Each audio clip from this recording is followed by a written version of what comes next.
How's it going, everyone? Niles Abbott here, Discount Water Softener Company. It's been a long day, but we are doing great things here in Liberty Hill, Texas. Just want to show you what a water softener loop looks like. It's in a U shape, right? There's space in the middle. Looks like a horseshoe shape or the shape of the letter U. But if you're building a home, make sure to request a water softener loop and a drain.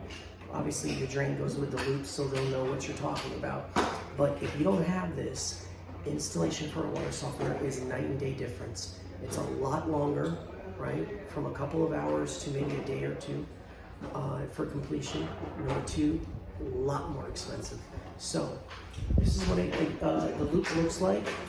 This was below the loop sticking out of the wall. This is the drain. I cut this off and I do the drain work. But it's loud around here, so I'm gonna finish it up. All right, have a good day.